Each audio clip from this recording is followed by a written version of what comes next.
গ্রীষ্মকালীন জনপ্রিয় ও সুস্বাদু ফল জাম।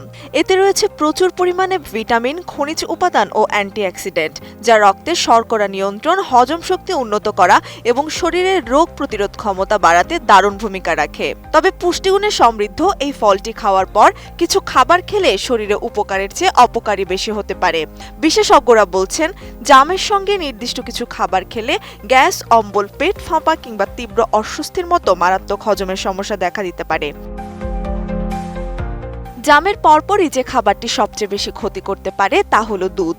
জাম খাওয়ার সঙ্গে সঙ্গে দুধ পান করলে হজম প্রক্রিয়ায় প্রচণ্ড ব্যাঘাত ঘটে, যার ফলে পেট ব্যথা বা গ্যাস্ট্রিকের মতো সমস্যা দেখা দেয়।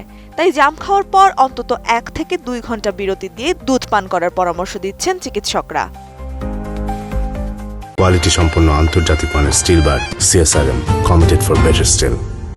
জাম খাওয়ার সঙ্গে সঙ্গে পানি পানের ক্ষেত্রেও সতর্ক থাকতে হবে। ফলটি খাওয়ার সাথে সাথে পানি পান করলে হজম প্রক্রিয়া ধীর হয়ে যায়, যা অম্বল বা বদহজমের ঝুঁকি বহুগুণ বাড়িয়ে দেয়। তাই জাম খাওয়ার পর অন্তত 30 থেকে 45 মিনিট পানি না খাওয়াই ভালো।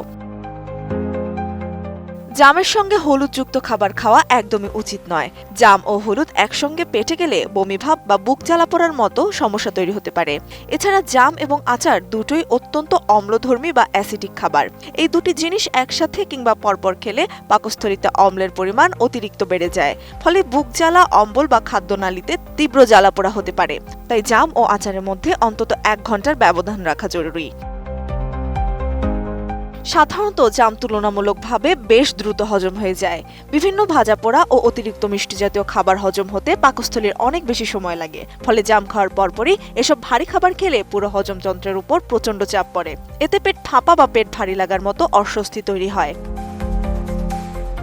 বিশেষজ্ঞরা মনে করেন, জাম অত্যন্ত স্বাস্থ্যকর একটি ফল হলেও সঠিক নিয়ম ও সময়ের ব্যবধান মেনে চললে এর পুষ্টিগুণ পুরোপুরিভাবে উপভোগ করা সম্ভব নয়।